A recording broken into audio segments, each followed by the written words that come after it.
This is Hannibal here from thehannibaltv.com, and today, as a special guest here, we have Irving Muschnick, who is an author slash journalist. He's authored such books as Chris and Nancy, Benoit, Wrestling Babylon, and Concussions Inc. He's also, I believe, the nephew of legendary St. Louis wrestling promoter Sam Mushnick, who I'm a big fan of. So it's an honor to have you on. How are you doing today? Very, very good. Thanks for having me, Devin. I really appreciate it. And didn't Sinatra say, "If you can make it on Hannibal TV, you can make it anywhere"? Well, it's getting that way in the wrestling business, anyways. We are now the most popular wrestling channel in Canada, so I'm happy to introduce you to some fans from Canada that may not have heard about you before. But I think for one of the Benoit books, Stephen Johnson was one of your co-authors. He's actually from my town here, Ottawa, Ontario. How is it working with him? Oh, good. I haven't actually talked to him in years since that collaboration with Greg Oliver and another co-author whose name escapes me right now. We all just sort of sat in our own corners writing instant essays on different aspects of the Benoit book, and then ECW Press put it together into a kind of quickie book that actually has continued to have traction over the years, because every few years a new generation of wrestling fans comes along and says, what happened basically with Benoit? Not just what does it all mean, but just some of the fundamentals of that awful story. So, yeah, Canada, of course, is fertile ground for talking about wrestling. You all provide a disproportionate, number of wrestlers and talent, and a disproportionate amount of interest, and I think like serious attention to the subject. And the book publisher, ECW Press, is in Toronto. So, and Greg Oliver at Slam Wrestling kindly, lets me put up a essay every once in a while. So I feel like I have a special connection with Canadian wrestling fans. And more recent fans, I know you got a lot of publicity around the Chris Benoit time and earlier during, I think, the sexual harassment scandals. But recently you were featured on the Snuka Dark Side of the Ring, but for some reason not the Benoit Dark Side of the Ring. That's right. The Dark Side of the Ring producers flew me to Las Vegas last October for a sit-down interview on the Snuka case, and they said we're gonna have you for Benoit too, and they even started asking me some questions while we were in Las Vegas, and decided that they really weren't prepared to go into that, which I totally understand. There's a production playbook, and they wanted to get one project out of the way and turn to another. But to my disappointment, they never called back, and I followed up with them couple of months later. It was either December of last year or January of this year, and found out that Benoit was in the can, and they decided to go in a different direction, which is, of course, they're right. But I must say that Chris and Nancy, the true story of the Benoit murder-suicide and pro wrestling's cocktail of death, a title that's a mouthful, is the book of record about the Benoit case. It's based on my study of the police reports and the other public records of that period. And I had something more to say about the Benoit case, as I usually do with wrestling, than just what happened, who claims this, who counters with that, which is inevitably part of any narrative in the wacky world of pro wrestling. But in this case, it was a grave crime, a double murder-suicide that was one of the top 20 crime stories of the year in 2007, according to Time magazine. And I had a little different approach. Long story short, I wasn't in the Benoit episode, which is fine, but I have a lot to say about the Chris Benoit story, as well as the Jimmy Snuka story, which I was a voice in just a week ago on Dark Side of the Ring. So for the Chris Benoit Dark Side of the Ring, I'm sure you've seen it because I'm sure you were interested due to all your research in the case. It seemed to me that they really took Benoit's friend's side when explaining the case. I'm no expert on the case. You certainly are. What were some of the issues you had with the way they presented the documentary, and did you like it overall? Well, actually, it's funny, Devin. I haven't seen it yet, and I'm not gonna try to act like I'm petulant because I'm not gonna see it. But I did want to get past Snuka before I watched Benoit, so I wasn't colored by that. And I am gonna watch it and have more to say about the Benoit. I've seen a couple of other person's reviews of the Benoit who noticed that I wasn't in there and questioned why. I appreciate that level of support. I would just say that I was not the only person who was not in the Benoit episode of Dark Side of the Ring. That much I know. Kevin Sullivan wasn't in it. Dave Meltzer, who I'd like to say has forgotten more about the wrestling business than I'll ever know, was not in it. So there are certain choices they made about the kind of story that they wanted to tell in that episode that obviously wasn't Irv Muschnick journalism friendly. So I will be having some comments about that, but I can't. I'm ignorant right now because I haven't seen it yet. I mean, what's really important for the Benoit book is that there was domestic violence with Chris Benoit and Nancy, and that, I mean, not only had they had a separation earlier and there was a police incident earlier, but I tell the story of when they're living in their new house in Fayette County, Georgia, of Nancy like walking down the road and her new neighbor comes by in the car and says, "Are you okay?" And she says, "Well, no, not really. She just had a fight." And her friend Holly takes her to a hotel for the night while things cool off. So I'm very familiar with a history of domestic violence in the Chris and Nancy home.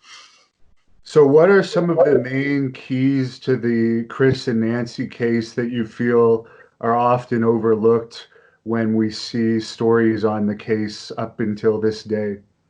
Well, Devin, when I write about wrestling, and you're right, I am the nephew of Sam Muchnick. I did grow up a fan in St. Louis. I have been a fan off and on through my adult life, but I don't approach wrestling stories as a fan. I approach them as an investigative journalist, and if we can get kind of highfalutin about it, as a social critic. I'm fascinated by the pro wrestling phenomenon as a pop culture phenomenon and what it tells us about this moment of American history and this moment of American culture. And I don't. That's actually the big theme of the new introduction, what we're calling the Ultimate Historical Edition, the third edition of the Chris and Nancy book, which is out right now in ebook form only. It'll have a print edition once we get past all this coronavirus stuff down the road. But in my new introduction, I talk about wrestling style infecting every corner of American public life, obviously up to and including the White House. And I've always been fascinated. I mean, in my first book, Wrestling Babylon, the epigraph of the book is from Juvenal, talking with the famous quote about bread and circuses. And I've always thought that the wrestling spectacle becoming as big a franchise as it's become in the last 35 or so years, when I started really delving into it, told a story about something about late Empire America. And I'm seeing it come to fruition now, and we all are before our very eyes. I mean, I didn't expect it to be so stark, so apocalyptic, so dystopic, But here we are in 2020 with Donald Trump in the White House, and not just as a metaphor for pro wrestling, but as someone with business ties to Vince and Linda McMahon, who made the first and largest donation to the fraudulent and self-dealing Donald J. Trump Foundation, essentially a payout for Trump's participation in one of the most successful WrestleManias ever. And of course, the Trump Foundation has been put out of business after being prosecuted by the state of New York. Linda McMahon, after spending $100 million on two unsuccessful United States Senate campaigns in Connecticut, became the administrator of the Small Business Administration in Donald Trump's cabinet. She's now the chair of arguably the most important of Trump's reelection super PACs, political action committees called America First. And to get really super relevant with what's in the news right now, we've all been reading about how Governor DeSantis of Florida declared WWE an essential business so that it can continue taping its television shows in Florida without a live audience, but with a pretty large studio crew that kind of defies what some people would think is the intuitive thing that people should be doing right now during this pandemic.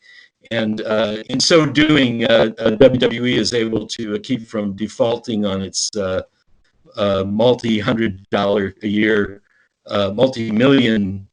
a year contract with Fox Television.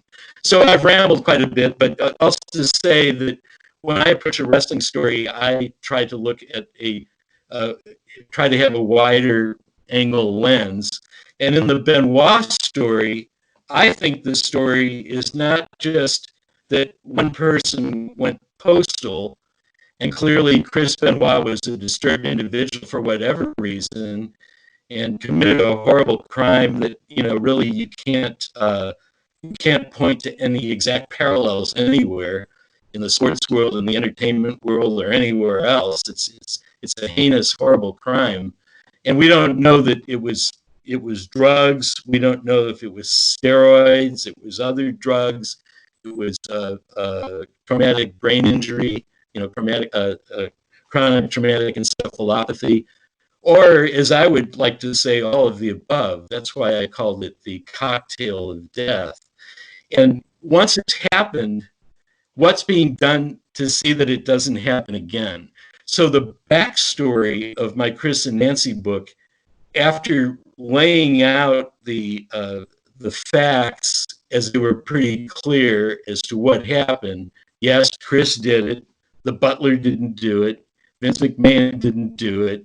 Kevin Sullivan didn't do it. I mean, once we see clearly that it was a double murder suicide by the husband father in the house, what happened from there? And what happened from there is that with a lot of fancy footwork, the corporation WWE put out two different timelines that confused the public as to what they knew and when they knew it. They clearly put on a Raw tribute show on Monday evening, right after the news, aware, not oblivious to, or unaware of the basic facts of the case, but aware that Chris was the perpetrator, knowing that, within 24 hours they were going to disavow him and say they were never going to mention him again, and so on. So there's that aspect of the story. There's the aspect of the congressional investigations of WWE, which went nowhere because a big theme of pro wrestling is that it's not important. It's either too silly to take seriously, or it's too big to fail. I don't know which one it is, but both of those things happen in combination to keep business as usual, to continue in an industry that I feel has appalling health and safety standards. and is in need of regulation, which it still doesn't have to this day. No, and for the regulation, some people will say that it doesn't need it because it's predetermined. But if you look at a case like I know you wrote an article on my case where Abdullah the Butcher, we found out that he had been wrestling for 10 years with hepatitis C bleeding in every match. If there was regulation in wrestling, a situation like that would never have happened. And we've seen with New Jack, there's been some assaults in the ring that have nothing's happened, no consequences due to it being deregulated. And there's all kinds of extremely dangerous hardcore shows that happen all the time. But because it falls under pro wrestling, I guess they get the pass. Yeah. Well, Devin, your story with Abdullah is like the ultimate sub mortality example of why there needs to be regulation. I mean, there was no death, but there could have been. My analogy is this: there was a number of years ago, there was a movie made called the Twilight Zone, the movie, and there was a horrible accident on the set. Two Vietnamese American children and the lead actor, who's I'm now having a senior moment and I can't think of his name, but he was a very, very famous actor. There was a shoot in the early morning in a helicopter, and the helicopter blade decapitated these three people and killed them. And there was outrage, and within months, Hollywood had reformed its child labor system and its standards of safety for shooting scenes in action movies. And so something was done. I mean, I don't know if what they did was perfect, but the point is there was an inherent immediate sense that this was a tragedy that had to be rectified with new attention to certain details that nobody had thought about earlier. And Hollywood is fiction, so what's the difference? So pro wrestling somehow is able to fly under the radar of all of these standards, and it's not right. And whether it's worked or shoot has nothing to do with whether it's right.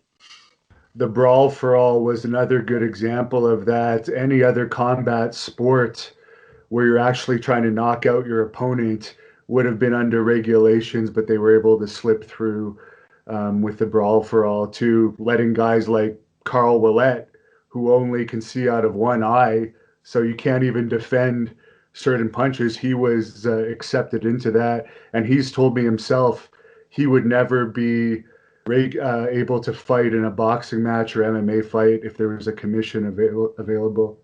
Yeah, right. I mean, one of my very, very first articles about wrestling was for the Washington Monthly in 1988, and it was about the demise of pro wrestling regulation. And it was to some extent a comedy piece because there's a lot of funny stuff in the ways in which pro wrestling and boxing, just because they're sort of both combat sports, even though one is, one can question sometimes whether boxing is work too, but that's another subject. But in any case, it was pretty comical how state by state you had these athletic commissions. And I know my uncle, when I was a kid many years ago, when Charlie Peon resigned as chair of the Missouri State Athletic Commission, and Charlie Schwenk, I think was the name. Charles Schwenk became the new commissioner. I said, how did that happen, Uncle Sam? And he said, oh, I paid $1,000 to make Charlie Schwenk the chair of the athletic commission. So they were all in the promoters' pockets. But they had things like, there had to be like a judge sitting at ringside who got paid $25 a show. I mean, these were all feather bedding positions that are kind of silly in state government. But when you didn't have any regulation at all, there were no protections for the performers, and there were no protections for the consumers, the fans. And one of the my article in the Washington Monthly talks about like the very early sortie by Vince McMahon in this whole area, which was his lobbying, starting in Pennsylvania and then moving to other states, to get wrestling deregulated on the grounds that it was not a real competition. And it made for a funny front page story in the New York Times, and he got his way for the most part, and wrestling was largely deregulated. By the way, the chief lobbyist for the then World Wrestling Federation in the state of Pennsylvania was Rick Santorum, who was a lawyer under Jerry McDivitt in the law firm then known as Kirkpatrick and Lockhart. He went on, of course, to become a United States Senator and a presidential candidate. And I tell a story about how after my Washington Monthly article came out, Rick Santorum called me. He wasn't famous yet, so I didn't know who he was. But he said, yeah, I work for a WWF. And then he thought my article about the deregulation of the WWF in Pennsylvania for the Washington Monthly was absolutely hilarious. He was reading it out loud to me over the phone. I referred to him later, and it got picked up by Huffington Post as asshole central for the way he conducted himself with me in that phone conversation. So anyway, we're off to a great start here. I'm rambling. We're getting into a lot of wide-ranging subject matter here. So for Benoit, some people claim he was not on steroids at the time of those murders, but he was on testosterone, which I guess people don't classify as steroids anymore. From what I understand, if it's prescribed, they still allow testosterone replacement in WWE. But from your understanding, what was Benoit on as far as testosterone type drugs at the time of these murders? Okay, first of all, he was juiced to the gills. He had a testosterone to epitestosterone ratio, and it's in the book. I don't remember what it's, something like 39 to 1, or maybe it was 59 to 1. It's just absolutely off the charts. So he had a therapeutic use exemption from the WWE wellness program because supposedly because of his decades of steroid abuse, he couldn't perform in the bedroom with his wife. So this is like the funny rationalization for continuing to do steroids is like if because you've used steroids, you need steroids to continue to have enough hormone, whatever. Anyway, he did have a therapeutic use exemption, and his steroid use was absolutely off the charts. Now, how did that contribute to the double murder suicide? We really don't know. In the kind of lowest common denominator cable news commentary, when it was a sensational story, when it just happened in the summer of 2007, a lot of the cable news people would call it roid rage.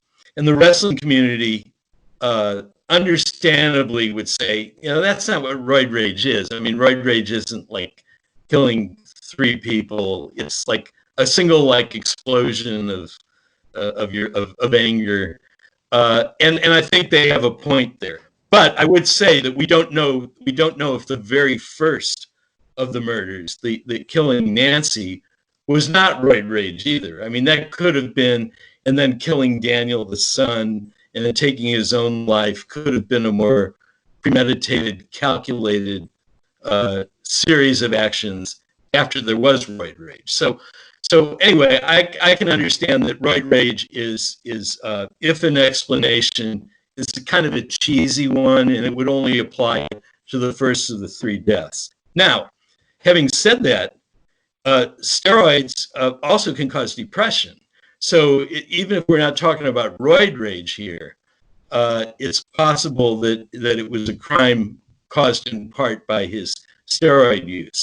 Now, to the extent that it was drug use, I think the majority, my majority opinion on it is that it's not the steroids, and this is common in wrestling, it's the antidepressants, it's the sleep aids, it's the painkillers which in tremendous quantities bring on depression and disorientation and mental health issues. So I think it's likelier drugs other than steroids, but I call it once again the cocktail, because it doesn't really matter at the end of the day whether he did what he did because of steroids, because of antidepressants, because of painkillers, or because he had the common cold.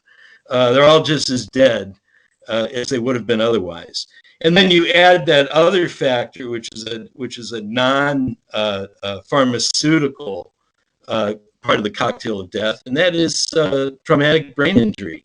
And once they did study his brain, and he was the one of the very first brains studied by Dr. Bennett Amalu, the pioneer of contemporary CTE research. And it was one of the very worst brains they ever examined. Unbelievably thick, dense accumulations of tau protein from his not only many concussions, but as we get to know more about CTE, it's the accumulation of subconcussive impacts across many years and many decades.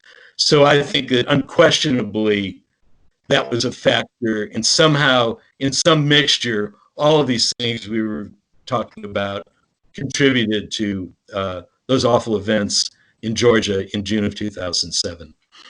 The one thing I don't understand about how bad his CTE was, as they say, is as a wrestler, I've had to memorize matches. I know in WWE, they pretty much plan matches move for move, particularly for TV. Then you have to drive from the airports to the arenas, book hotels, and so forth.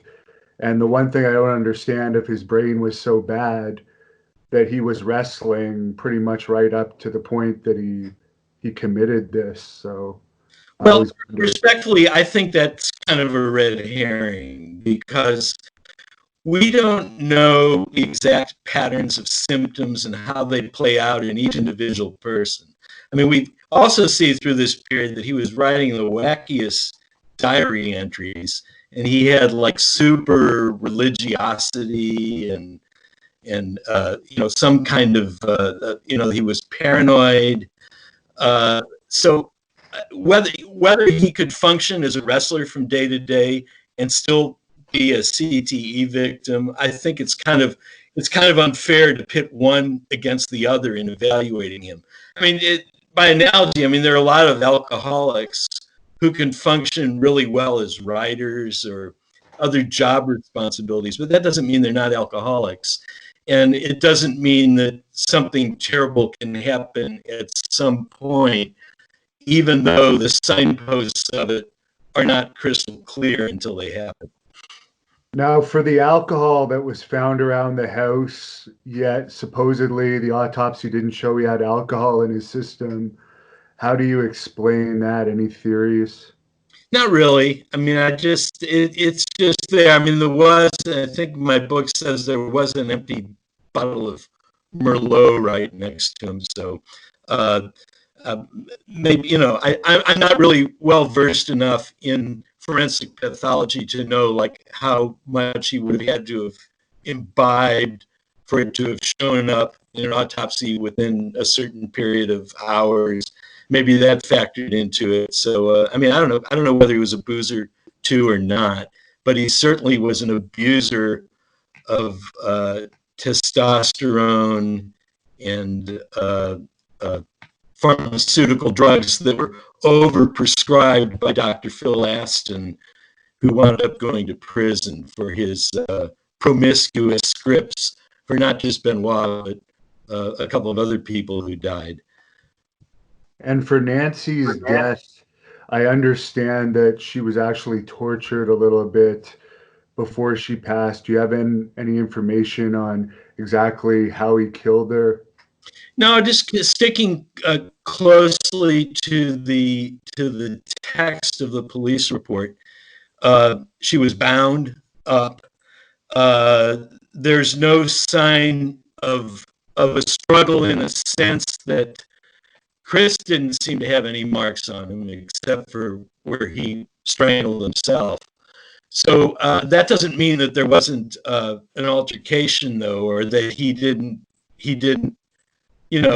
was a strong professional athlete, and he could have hit her one time and knocked her out, and then then tied her up because he decided he wanted to make it look like a home invasion or something. I mean, it's all theory and speculation at that point. I don't think there's anything tremendously clear about the manner of Nancy's death. It's a little more clear with Daniel, but the only thing that we have, I think, absolute clarity on is that that Chris did it. And with Daniel, I saw you on a TV news show. I forget who it was, but a fairly famous guy. You were starting to talk about that Chris was injecting Daniel with human growth hormone, but he cut you off so fast. I never actually got to hear what you wanted to Yeah, say. that was a lot of fun. That was my shot with Bill O'Reilly, the O'Reilly Factor on Fox News. So I got to learn how the Fox News system works, and actually a lot of these television news shows where they, unlike what we're doing right now, where we're just talking with each other, the network and cable television news, it's all about making the host, the star, look like he's the smartest guy in the room. So whoever he's interviewing is in an isolation chamber where you don't see the other person, you don't hear anything except through an earpiece. They can cut off your mic at will, and so he looks tough and smart, saying something to you, and then when you try to make your point, you just get cut off. So it was kind of a funny experience.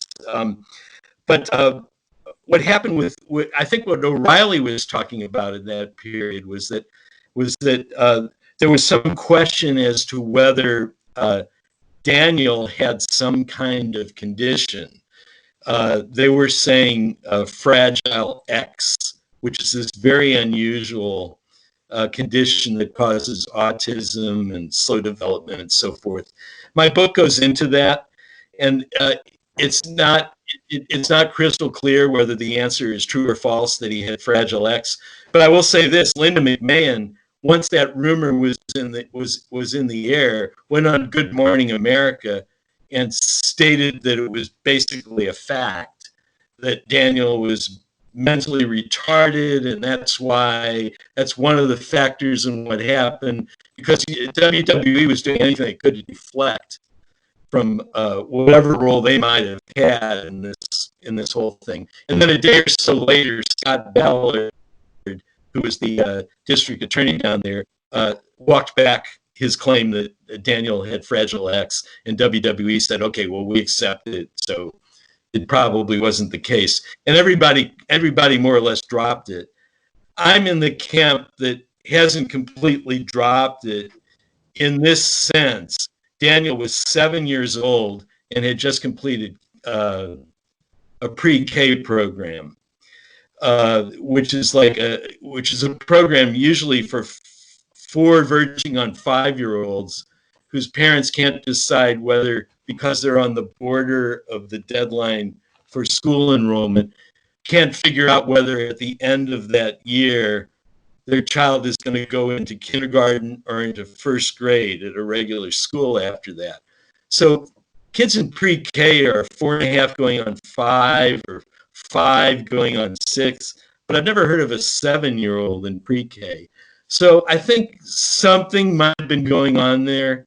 And I do think Jerry McDivitt, WWE's lawyer, who never really let go of the theory that the schooling and care of the child was some of the tension inside the Benoit home. I actually think McDivitt was right about that to some extent, and it's in there in the story in some way. I try to deal responsibly with it in a chapter in Chris and Nancy, but it's a little bit of a sideshow because whatever was the cause of the tension between Chris and Nancy, and there were other things besides that. Even if that was a factor, there were other things.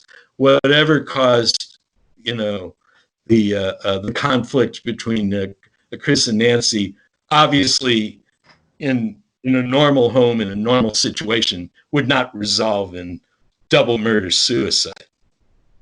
Now, for the Snuka situation, from what I understand, it was your investigation into it that actually led to him actually being brought into court for the case and the case being reopened. Could you go into the history of how you became interested into this case and some of the research that you've done in it?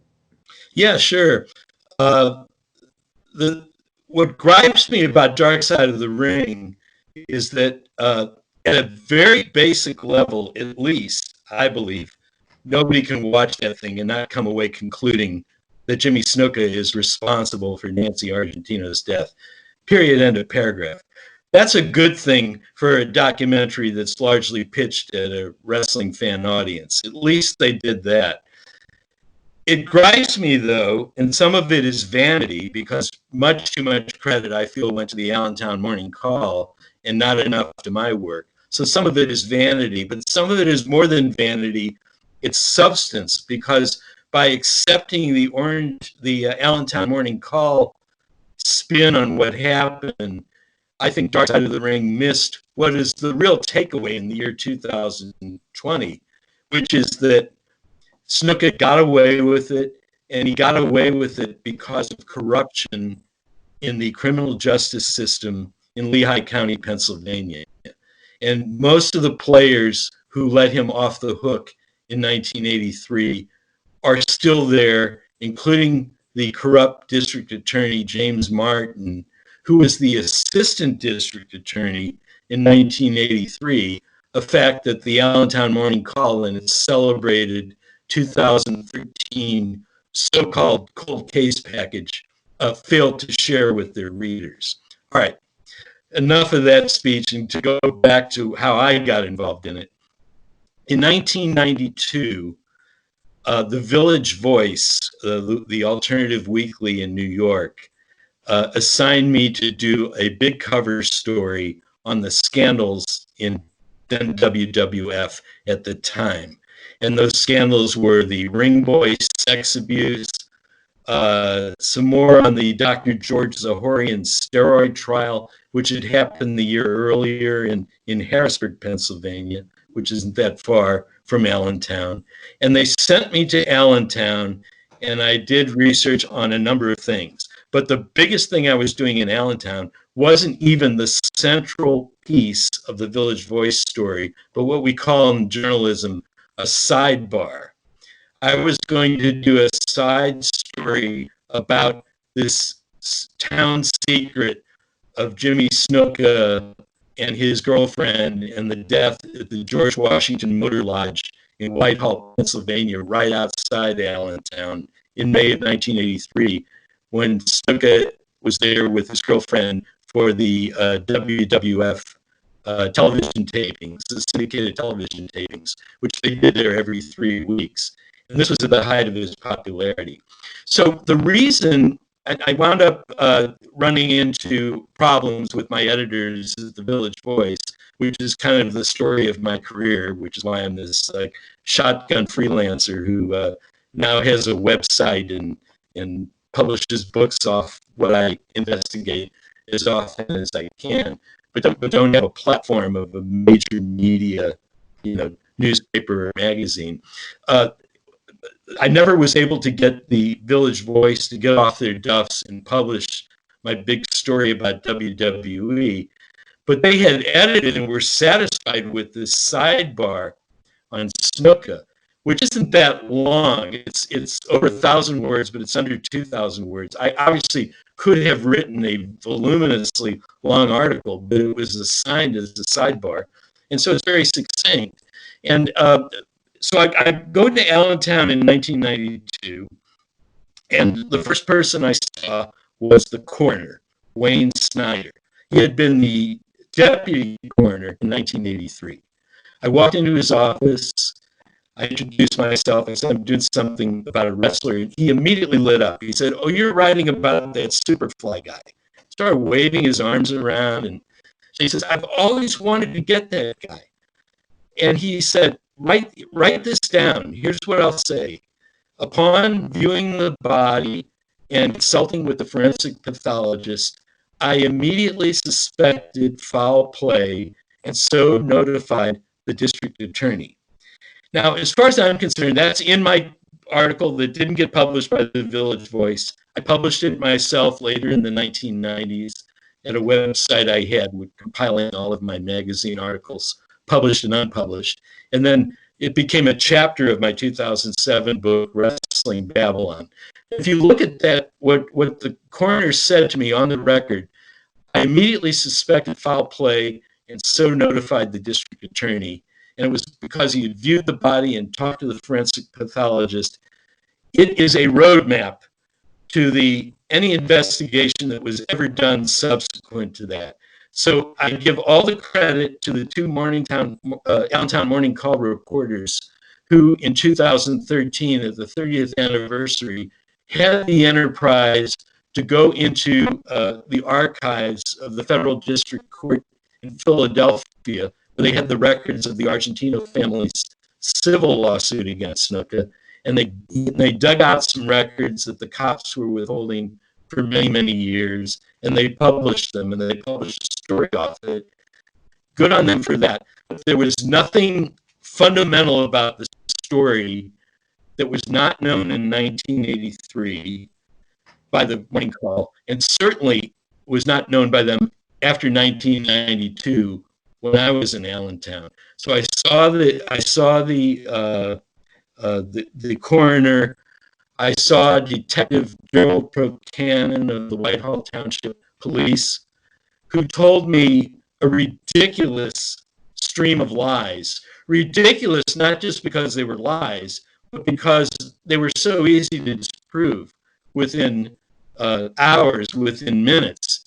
He said Snuka had told only one story, that Nancy had fallen when they stopped by the side of the road driving into town for her to go to the bathroom, and she had slipped and hit her head, and they thought nothing of it. And later he realized she was stricken, and it was too late. She was dead. Procannon said that was the only story that he told. He told, depending on how you count, between 4.5 and 6 different versions of what happened. He told the chaplain and the orderlies and the nurses at the hospital different things about physicality, either horseplay that got out of hand or a lover's quarrel. And Procannon also said to me in 1992 that the Argentino family was not dissatisfied with their investigation.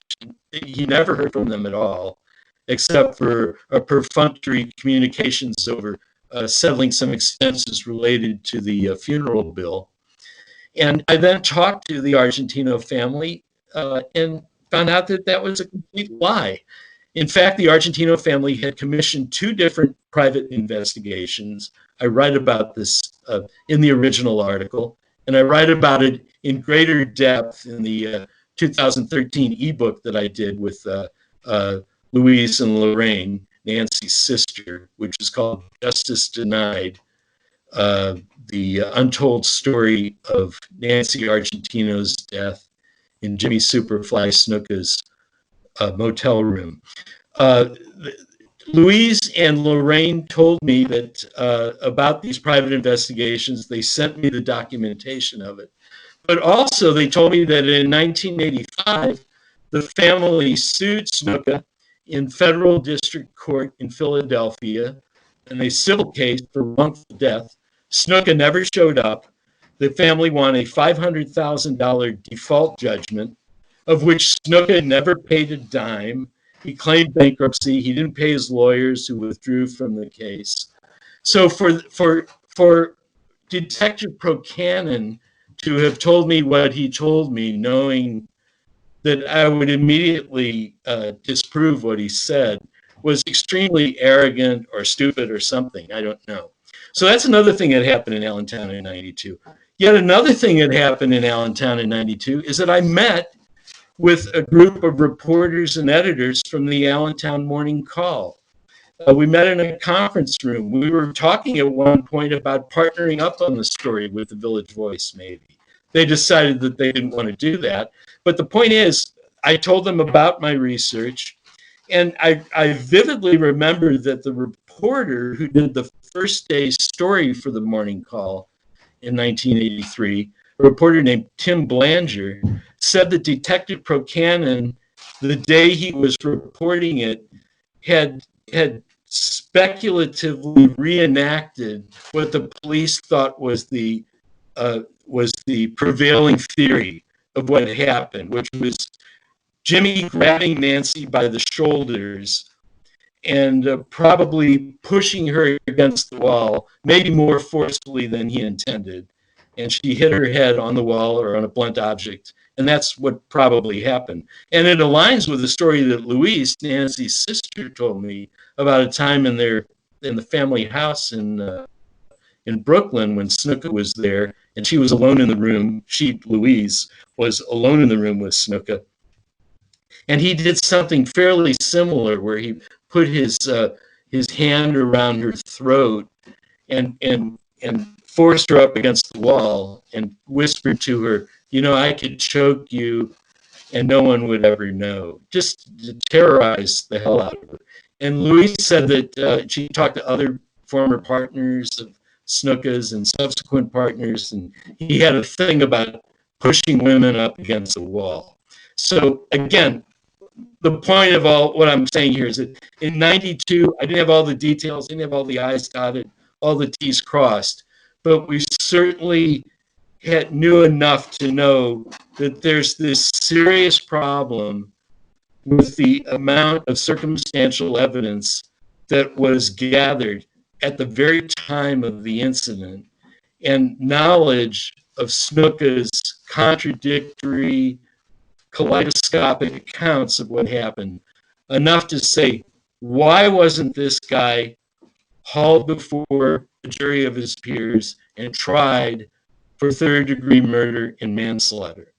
And that was the story then. It was the story later, and it's the story now that I believe the Morning Call still hasn't told, and the Dark Side of the Ring still hasn't completely told in the round by having this orientation of saying Jimmy Snuka, the complicated legacy of a superstar.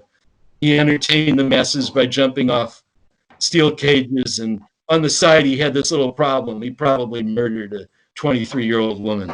Well, that's not what that doesn't satisfy me in the year 2020. What we need to be talking about is what happened with these prosecutors, what happened to the corrupt criminal justice system in Lehigh County, Pennsylvania. And for the civil lawsuit that he never paid, similar to the one I have with Abdullah the Butcher that he's been running away from paying, what I don't understand is he went on to have about a 3 or 4 year career with WWE from I think around 89 to 93. Why didn't they try and collect at that point? Because he was in 2 WrestleManias. He would have been making some pretty good cash in those years. Yeah, it makes no sense how he was able to slip away. I think the Argentino family, and it is a working class family in Brooklyn. They probably, I mean, I don't know if their lawyer walked away because he was handling the case on a contingency, and he expected to get some money on the back end, and maybe he didn't advise them well enough, or they got demoralized and they gave up. I don't know exactly what happened, but yeah, how does this guy not pay a dime? Not only not pay $500,000, but not pay anything from then until the day he died. It's bizarre. Because he was headlining shows against the Honky Tonk Man too on the house show Loop, so he would have probably been making some of those years in the hundreds of thousands. I could only imagine because those were still the peak years of WWE. Yeah. Well, he was a mess, and his finances were a mess. He had back taxes. He had a lot of stuff going on. So I'm no like expert on accounting and who's senior debtor and how you get away with not paying a $500,000 judgment. But all I can tell you is he didn't pay a $500,000 judgment, and he got away with it. And I guess the big thing about this Dark Side of the Ring documentary, the kind of so-called new evidence that came out, was Tonga Kid alleging that he was in the car with Snuka and Nancy on the way to Allentown. But I understand that upon further research, it doesn't appear that Tonga Kid was even on that show. Well, I just did a piece at my site, and I actually disagree with that a little bit. I think that the Tonga Kid testimony in Dark Side of the Ring is the best part of that episode. It's certainly the piece of brand new evidence, a brand new angle to the case that nobody knew about. I didn't know about. And I was doing an interview with an Irish podcast called Off the Ball on Wednesday, the day after the Dark Side was airing, and I was saying these things. And one of the hosts, Richie McCormick, stopped me and he said, Dave Meltzer just tweeted that Sammy Fatu was not booked on that set of shows in Allentown. And my reaction to that was, well, Dave Meltzer knows a lot, so maybe I better walk this back a little bit. But when you closely examine what Meltzer said, I don't think it disqualifies Sammy Fatu's statements at all, because Sammy Fatu's first, he was as he says in Dark Side of the Ring, he was a troublemaker. He had problems with the law as a juvenile in San Francisco. His mom ships him off to Pennsylvania to train as a pro wrestler under her brothers, Sammy's uncles, Alpha and Sika, the Wild Samoans. So he's there. He's a teenager. His first show is a house show in Connecticut on May 2nd, 1983. Excuse me, May 2nd, 1983, which is a little more than a week before the Snook and Nancy incident. And he's not on the shows in Allentown. But that doesn't mean that he's not hanging around. Snuka is kind of his mentor. He's a fellow Pacific Islander. He's taken him under his wing. Maybe he's driving into Allentown with Nancy and Snuka. That's what he said. It's pretty clear in the post-Dark Side of the Ring interviews that by the producers, Jason and Evan, that they didn't ambush Fatu. They got him to clearly contextualize this. They made sure he knew what he was saying. He may not have known the implications of what he was saying in terms of Snuka's alibi, but he was very clear that it was that May 10th taping that he was driving in with Jimmy and Nancy, and that there was no incident of stopping by the side of the road to pee. I think that's very important. I don't think it's a slam dunk. He's a retired pro wrestler. He could be confused, or he could be BSing or trying to get into the spotlight again or something. That is possible. But I don't think just because he wasn't booked on those shows invalidates what he said.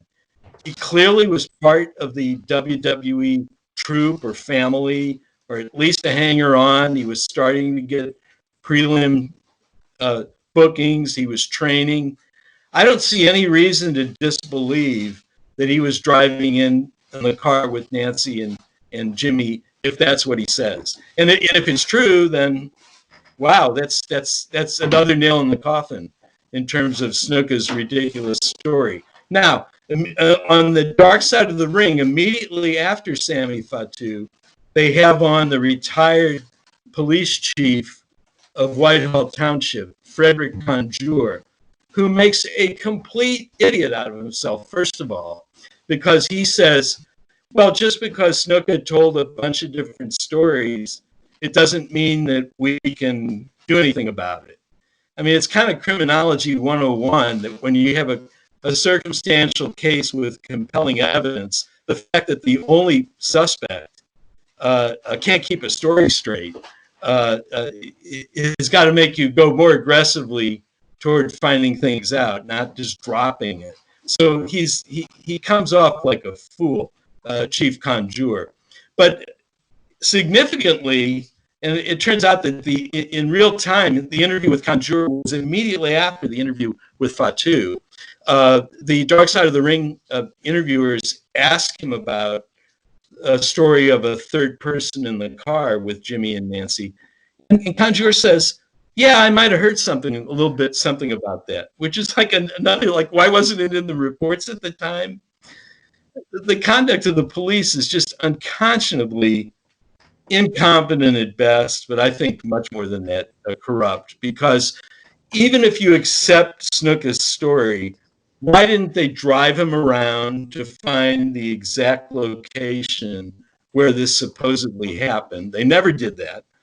They did, however, Detective Procanon and another Whitehall officer did go to the trouble of driving 100 miles to the Argentino family's home in Flatbush, Brooklyn, to say, we don't think we've got anything here. And, maybe Nancy had a congenital condition that made her susceptible, if she had a little bump on the head, for it to get really bad and for it to kill her. They didn't present any clinical or scientific evidence to back that up. They just kind of blew off the family. So just on so many levels, everything that the cops and the prosecutors said in Pennsylvania at the time, and I think to this day, is just ridiculous and should be the real focus of public attention. Because there was more marks on her too than just the bump on the head, from what I understand. And also, wasn't there a history of abuse between those two from just a week or two earlier? Absolutely. Just 2 months earlier, there was a domestic violence incident at a motel just outside of Syracuse, New York, that actually in the wrestling community got a lot more attention at the time than Nancy's death itself. A couple of months later, it was covered by the mainstream media because it was such a wacky scene with Snuka dragging Nancy down the hallway of this Howard Johnson's, both of them naked. He was dragging her by the hair. It took, I forget how many cops and police dogs to subdue Snuka, who ultimately pleaded down to a minor charge and made a donation to the local Ronald McDonald House, and things just carried on. So there's a history of domestic violence in the Snuka Nancy relationship. There later was domestic violence in Snuka's home with his wife at the time, who were living just down the block on Coles Mill Road in Haddonfield, New Jersey, from Buddy Rogers. The wives were good friends. Buddy Rogers told me in 1992 that Jimmy was a sweet guy, but when he was on junk, cocaine especially, but other drugs as well, that he was totally out of control, and that he used to beat the shit out of his wife. So we have the domestic violence, we have the history of domestic violence with Nancy and Snuka, and we have the markings on Nancy's body when she died, not just the crack in her head, but bruises and signs of trauma throughout her body, which were, as the forensic pathologist said, consistent with maid abuse. So what the hell's going on here? Was that wife the same wife that appeared in the Dark Side of the Ring episode that was beaten and supposedly complained to Buddy Rogers? No, Carol Snuka, the widow who's in the Dark Side of the Ring episode, was his last wife, and I'm blanking on the name of his wife at the time in the Carolinas and then in New Jersey, and mother of at least some of his children. It's a different woman. So this was Nancy was basically his mistress. He was married. He had 2 lives at the time, right? Yeah, he was a bigamist. It's not clear whether Nancy knew about his wife, or if she knew about it in the way women sometimes can be in these situations, had confidence that he was separated, had one foot out the door and she was his fiance, or we don't really know. But yeah, he was living two lives, one at home, one on the road. And on the road, Nancy was not just his girlfriend, but had kind of taken over the Buddy Rogers role of being the person who drove him to his bookings and got him to the church on time. Because Buddy Rogers by then was washing his hands of Snuka because he was worried that Snuka was snorting cocaine in the car while they were driving, and Rogers was worried that he was going to get into serious trouble if he was in the wrong place at the wrong time with Snuka. So Nancy, her sisters say, kind of had a job too. She was Snuka's handler. She got him where he needed to go. He didn't have a driver's license. She did, and she drove him places. Now, I interviewed Rocky Johnson about this, and he was friends with Snuka, but he even displayed suspicion in my interview with him. But he mentioned to me that at the time all that happened, Snuka actually could have been bigger than Hulk Hogan. So for people that only remember Snuka in the 90s, I guess at that time he was really a massive superstar in the business, which might be why things would have been covered up a little bit. Completely why. And Snuka these are the last years of the old territorial system. Hogan comes to WWF in November or December of 1983, gets an immediate mega push, becomes champion, and the whole Hulkamania, WrestleMania cycle is underway. But prior to Hogan, and even while Bob Backlund was the titular champion of WWF, Snuka was the biggest star. He was box office gold. I mean, he came up from the Carolinas in '79. He was so over. He had freakish athleticism. Nobody sculpted like him, with as thickly muscled as him, had ever been a flyer like he was. And after he did the steel cage splash onto Backlund at the Garden, the reaction was so intense that Vince McMahon Sr., Vincent James McMahon, Vincent Kennedy McMahon's father, who was then running things, realized that they were going to have to flip him from a heel to a baby face because he was so popular. And that started the whole angle with his breakup with Lou Albano. Buddy Rogers brought in as his protector and babyface manager, and he was on fire. And at the time of the Nancy Argentino death, he was at his absolute zenith in the middle of his program with Don Morocco, which culminated. The death of Nancy was May of '83. I want to say October of '83 was the show at the Garden in which Morocco won a controversial cage match, but Snuka splashed him from the top of the cage and left him laying at the end of everything. And he was the superstar of superstars at that moment in WWF history. What was the fallout he had with McMahon in '85 that made him leave the company for a period of time? Well, I don't know, but he was becoming increasingly unreliable. Speaking of Sammy Fatu, the Tonga Kid, I mean, he started out as Samoan number 4, but in '84, Snuka did the angle with Roddy Piper on Piper's Pit, where Piper taunts him, hits him over the head with a coconut, causing him to collapse and knock over the whole set of Piper's Pit. And Piper beats him down, and then Jimmy comes to his senses and runs after Piper, but Piper's already made it to the locked door of the dressing room, or however the hell they did that angle. Anyway, that was a really hot angle, and led to main events of Snuka and Piper. But by that point, Snuka was becoming so unreliable about making his shows that they sent him to rehab. I don't know for how long. And that's where Sammy Fatu comes in, actually, because he's a teenager but he gets this mega push out of nowhere as Jimmy Snuka's cousin from Tonga, the Tonga Kid, and actually uh, performs pretty well in a tough spot with very little experience. I remember there was a Washington D.C. TV news sports anchor named George Michael who had a syndicated show called the George Michael Sports Machine, and he did a feature on the Tonga Kid. I mean, George Michael was a big mark for the Tonga Kid.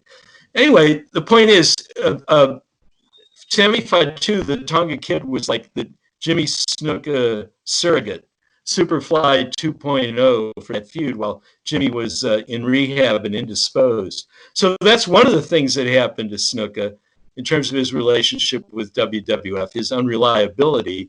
He is in the first WrestleMania, but in a kind of ringside seconding role. He's not performing in the ring. I don't know all the exact chronology, but somehow along the way he goes down the pecking order. He winds up leaving WWF and going to the AWA. He then goes to the Indies circuit. I know he has another run in WWE later, but he's he's in his 40s at that point, and he's probably burning out.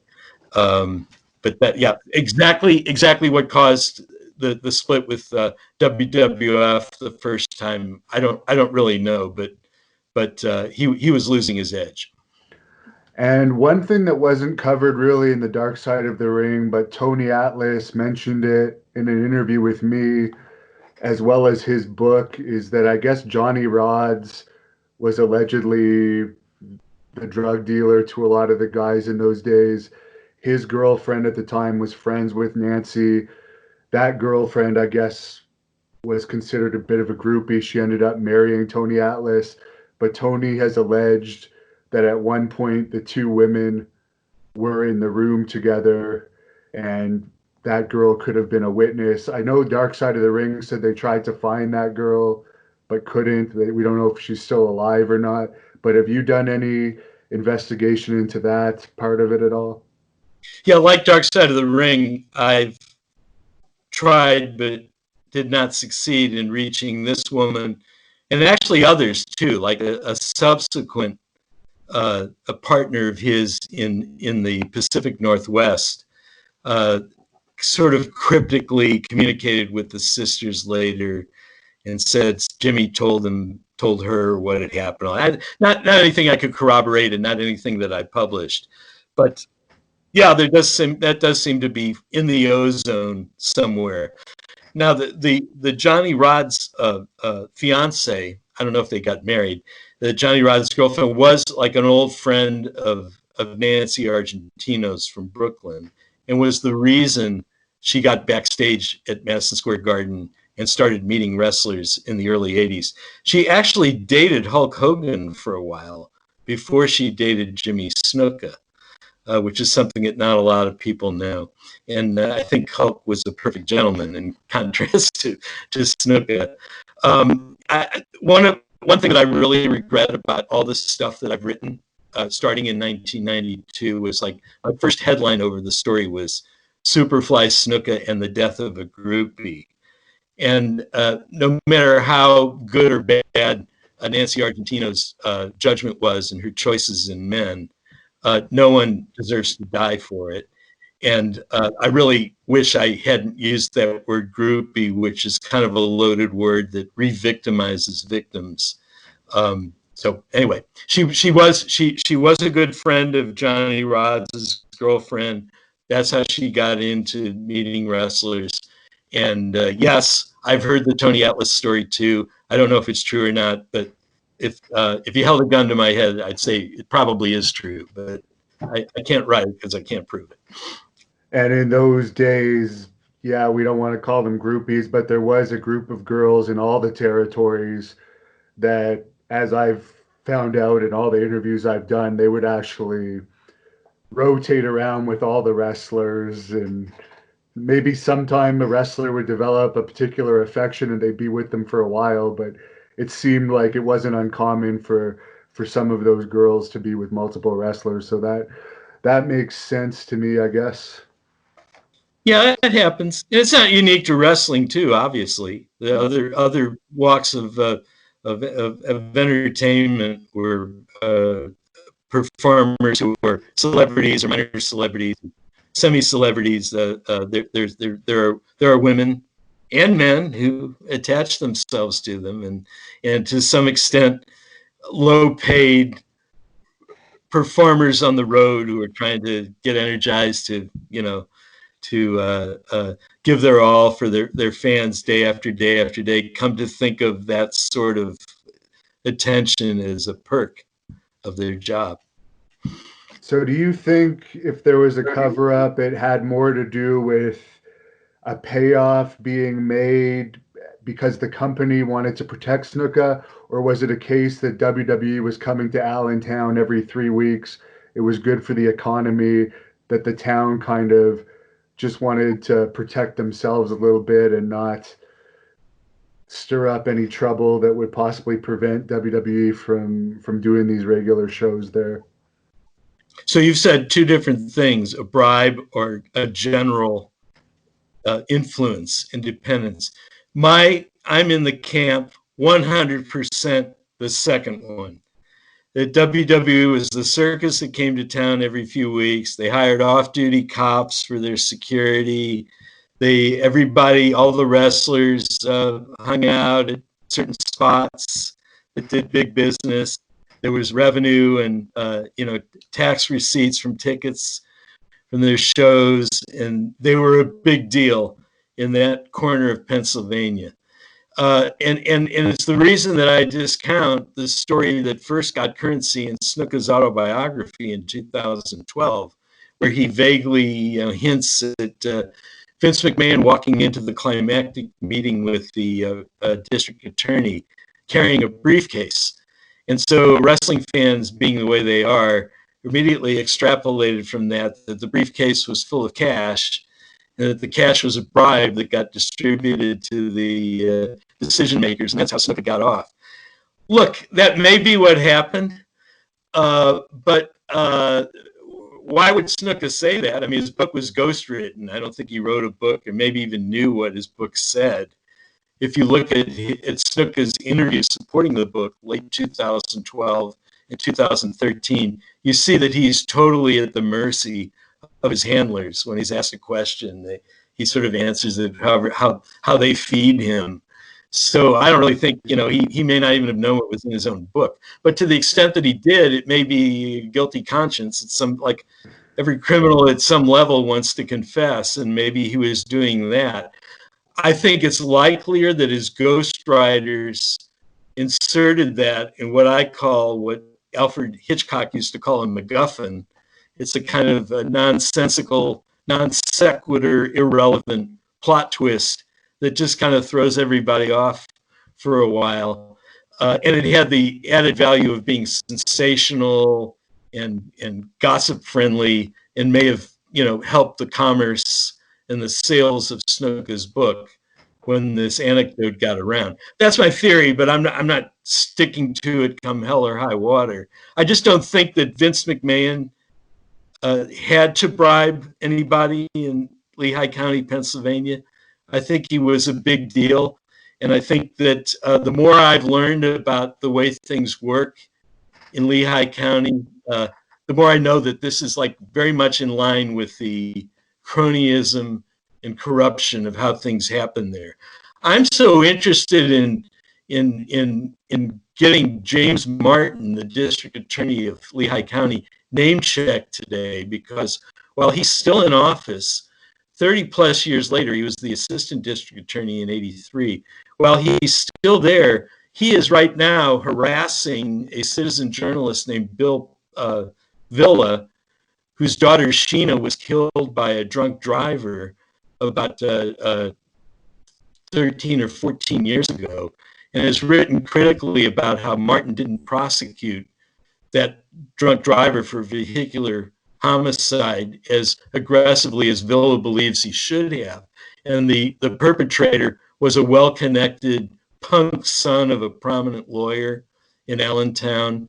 And it's part and parcel with what we see there all the time. And I believe what we saw in the Snuka case.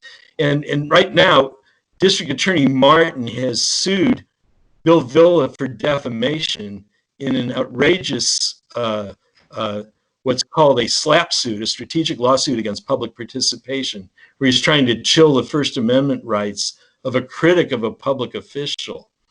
So once again, Devin, that's why I talk about these things, not just to say redundantly that Jimmy Snuka did it, but to say there are people on the ground there to this day who haven't answered for the justice delayed, justice denied resolution of that case. Now, you talk about the Ring Boys scandal of the early 90s in your Wrestling Babylon book. I believe there was settlements in those cases from the researches I've done. Well, I don't want to talk about the announcers so much as the Ring Boys, where the evidence is more compelling. It's a tortured, complicated story because the main accuser, a guy named Tom Cole, has flipped so many times on this. He was an accuser. He settled with them on the eve of shooting a Phil Donahue show. That was a talk show of the period where they had a bunch of people on talking about the scandals that were in the air then. And if Tom Cole had come forward then, it could have been very devastating for the company. But they bought him off, and he actually went to work for WWF. Then he got fired at some point later, and he flipped again and was accusing again. Then when I was writing about it during Linda McMahon's first Senate race in Connecticut in 2010, when my book on Benoit and all the things that I'd written about WWF became a big part of the oppo research for Linda McMahon's, both her primary opponents and her general election opponent, who became the now Senator Richard Blumenthal. During that period, Tom Cole flipped again and said he liked the McMahons and they treated him well. So, who knows? But you've got the stories about others, not Tom Cole, driving fancy cars after that period that they had been given. And we have a number of other holes and other stories of Ring Boys. Certainly Mel Phillips was a very, very bad guy who kept a black book of Ring Boys that he contacted on tour, who helped tear down and set up the ring and do other gopher tasks on the WWF tour. And these boys all came from and they were boys exclusively, all came from broken homes. And it's a pattern that those of us, and I've done a lot of sexual abuse, awful stories in settings other than WWE, primarily in USA Swimming and other youth sports where there's a terrible problem of coach sexual abuse. The predators prey on vulnerable kids, and Mel Phillips fit that pattern to a T, and he was a very bad guy. And certainly Terry Garvin sexually harassed Tom Cole. I think the facts that I've written about make that very clear too. No matter how many times Tom Cole himself has gone back and forth and things that he said on the record at various points.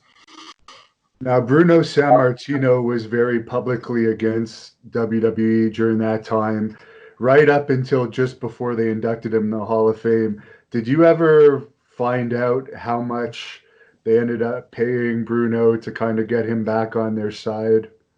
Yeah, I don't know. And it's, and I wrote very critically of Bruno at the time in a piece that was published at Slam. I was very disappointed because he was a person who represented integrity in a lot of ways to a lot of people. And look, I understand Bruno was an old man. His legacy was at stake. An industry that once consisted of a lot of different players was really down to one major one at that point who controlled, history is told by the winners. And he was worried that everything he'd done was going to get buried if he didn't come to some kind of an accommodation with them. And I don't really even begrudge Bruno a business decision along those lines if he thought that was in his interest.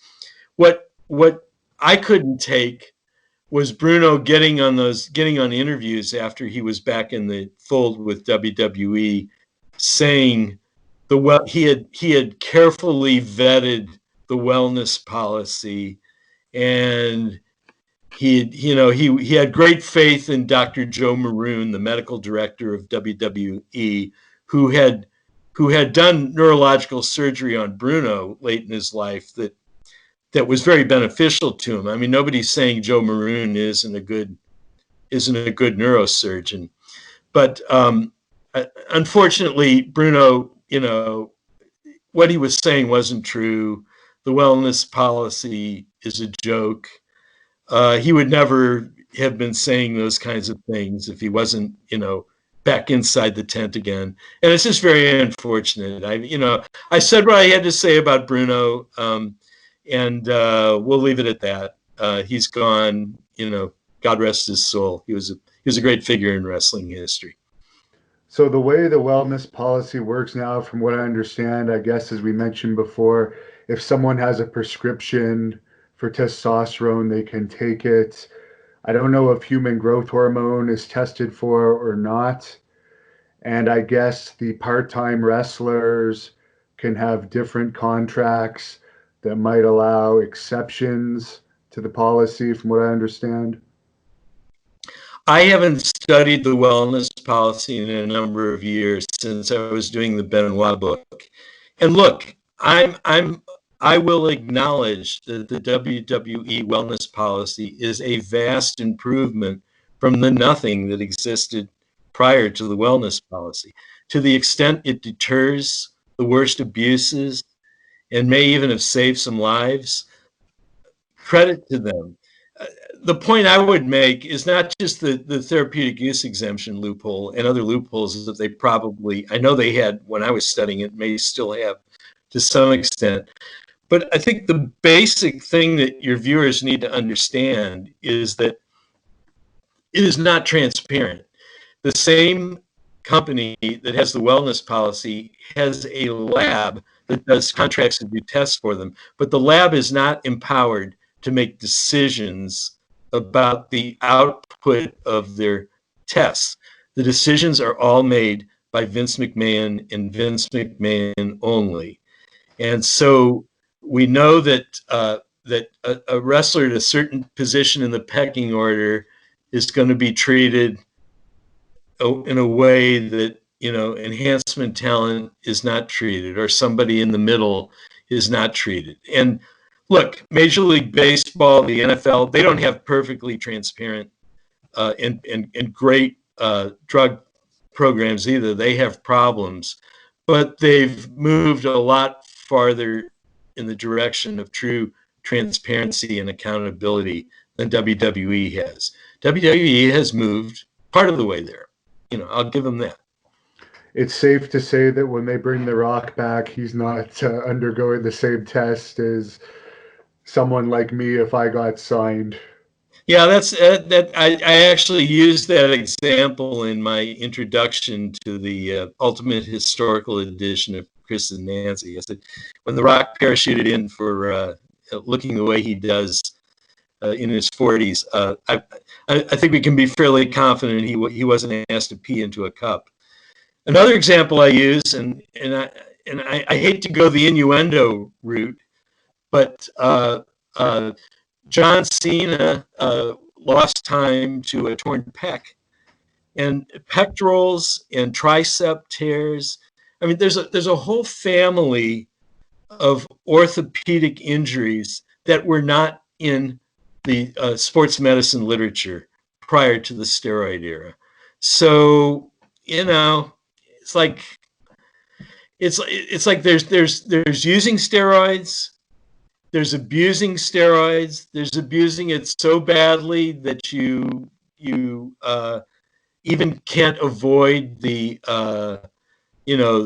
signs the signposts that are set up in the wellness policy to avoid.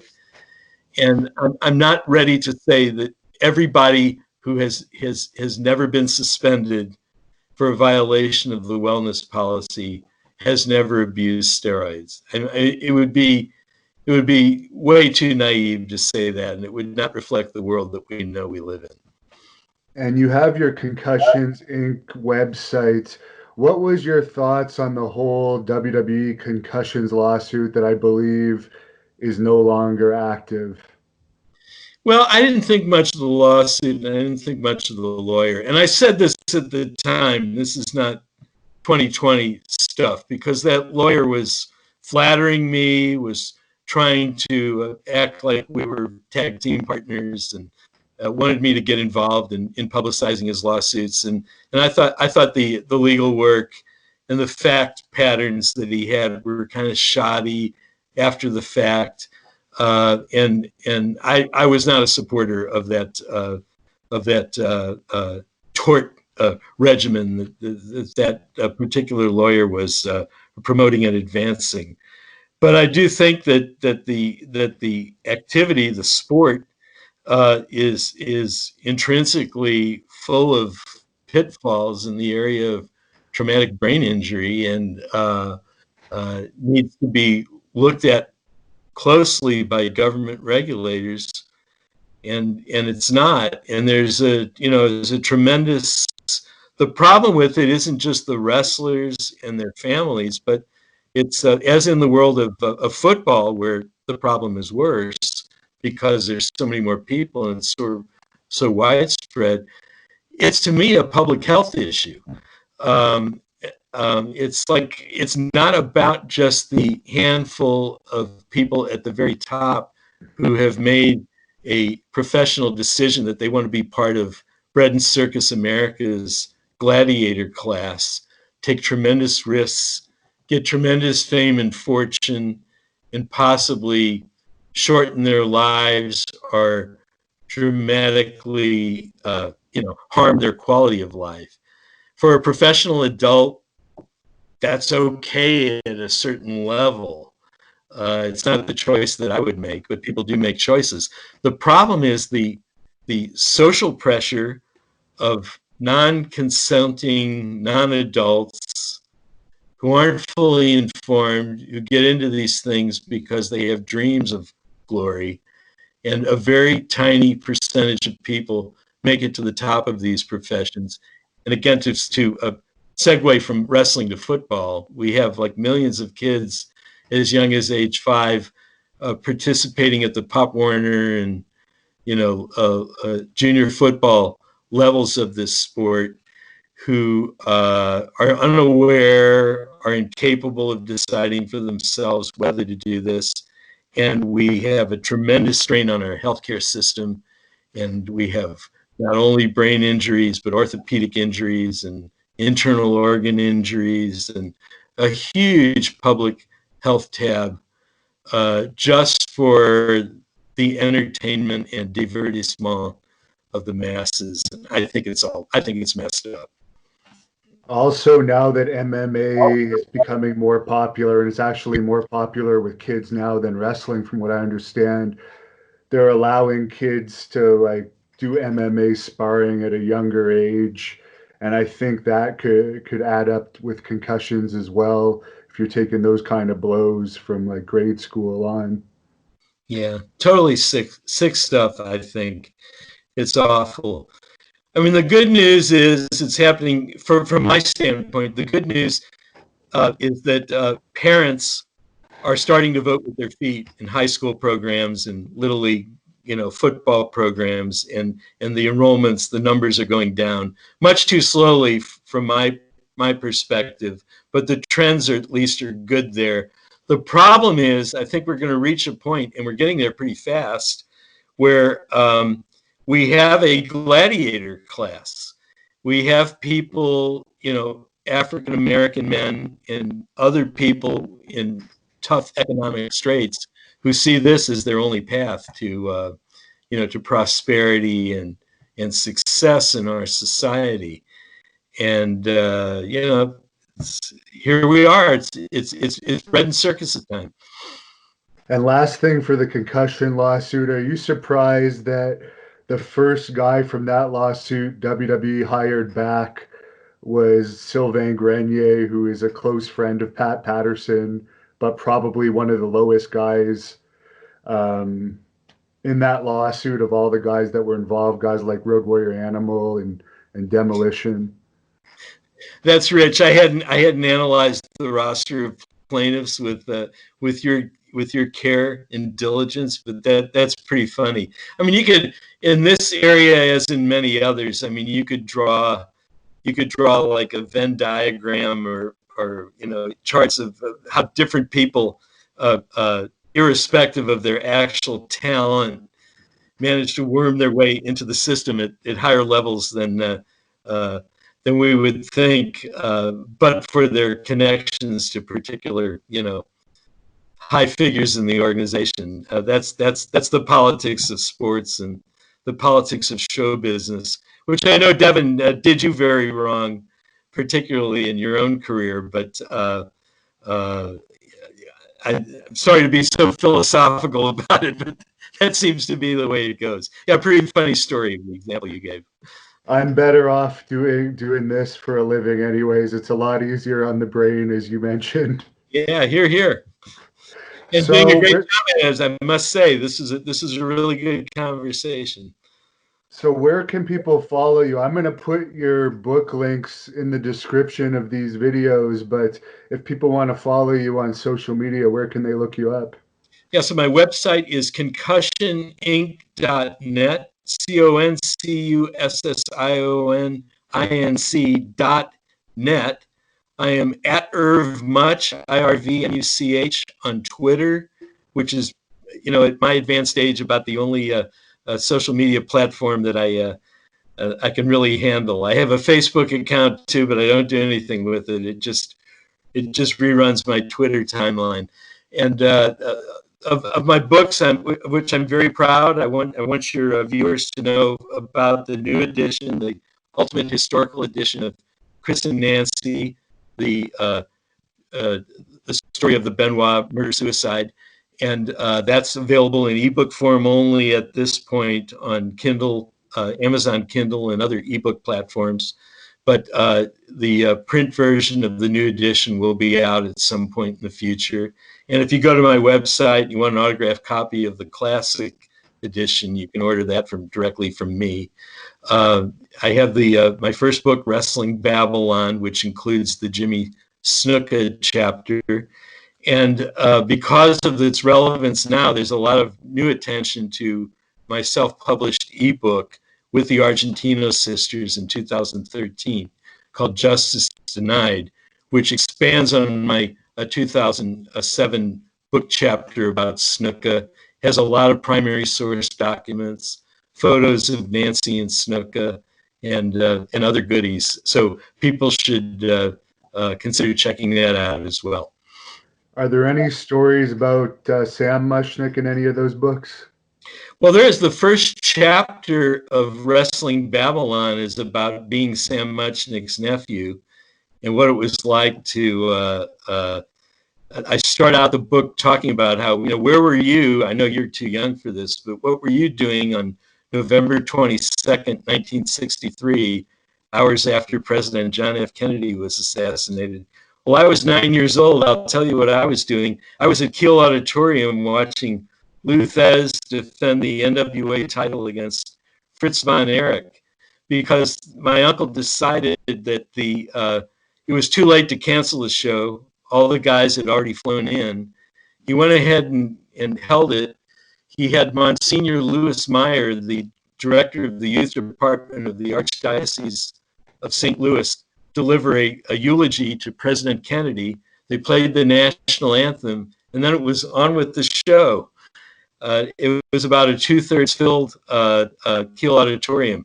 And I tell that story because 2 days later, the National Football League played their full schedule of games, and poor Commissioner Pete Rozelle got criticized, chastised for his poor taste.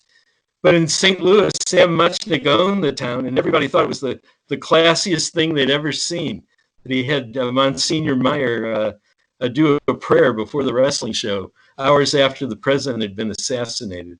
So those are the kinds of Sam Muschnick stories I like to tell. Sam Muschnick was a very honest businessman. the talent liked him because he paid well. He was as good as his word. But to me, he was just my uncle, and famous wrestling promoter and somebody who got me in to observe this peculiar industry from the time I was knee high to a turnbuckle. Who was his favorite of all the wrestlers he worked with? There's so many over the years. Oh, he had a lot of guys. He was a real good friend of Dick the Bruiser's. He and Fritz were very close, which made it difficult when I then wrote one of my first big magazine articles for Penthouse magazine, which is also collected in Wrestling Babylon. My article about the Von Erich wrestling family. I saw your interview on that. Actually, there's a YouTube interview back from 1988. You had more hair. That one on some talk show that when Joan Rivers' talk show collapsed. Yeah, it wasn't much of an interview. I remember that well because it was like I was flying back and forth from Berkeley, California to Los Angeles while my wife was about to give birth to our first child, like a day or two later. Yeah, that was well. But so speaking of Dark Side of the Ring, that's another one they didn't have me on. And I didn't think much of their orientation, but my uncle, everybody liked him. He was Switzerland. All the promoters knew that he would broker things honestly, and he had an unusual background for the wrestling business. He had just been a sports writer, and then an assistant to Tom Pax, the wrestling promoter in the 1930s in St. Louis. And he approached wrestling like a sport, and as I said, he had the town of St. Louis in the palm of his hand. They loved him. He could do no wrong. Now, you reminded me about the Von Erichs. I forgot to ask you about that. Some people said they thought Fritz could have been abusive to the boys. What's your theory on that? Well, I don't know. I guess so. I mean, I don't think that the boys themselves would, by a classic definition of abuse, would deny that. I mean, he had physical punishment and discipline of them. I don't think that's the guts of the Von Erich story. The guts of the Von Erich story was that he was this hypocritical, Bible-beating wrestling evangelical. Essentially, he was the Elmer Gantry of wrestling, or the Jim Baker or Jimmy Swaggart of wrestling, who had this like all-American image and his all-American boys, and it was all about telling the angles and fictions of wrestling in a way advantageous to his family, and we all know the story of all the deaths of all those kids. It's just Dave Meltzer said in a quote from my article at the time, which was 1988, I believe. He said, wrestling has its oddities, and I can swallow just about everything about it except the Von Erichs. It just goes too far. I don't think that's the way Dark Side of the Ring saw it, but that's the way I see it. Kevin seems to be pretty well off these days. Do you think that's from inheritance? I don't know. I mean, good for Kevin. He's the last one standing. He's a survivor, and if his sons are enjoying themselves in the industry, more power to them. It's I can't buy his line about Fritz being a great man, and I know it's his father, and he feels like he wants to say that, and he probably believes it, but I see it as more, and I said this in a review I wrote of the Dark Side of the Ring piece last year that's on the Concussion Inc. website.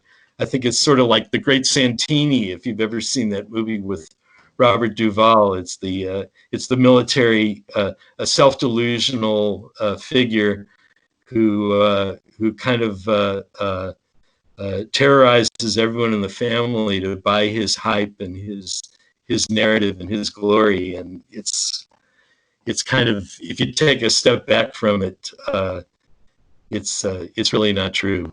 But again, good for Kevin if he's happy in Hawaii in his late life and he's come to peace with all these things. I'm not here to attack Kevin Von Erich.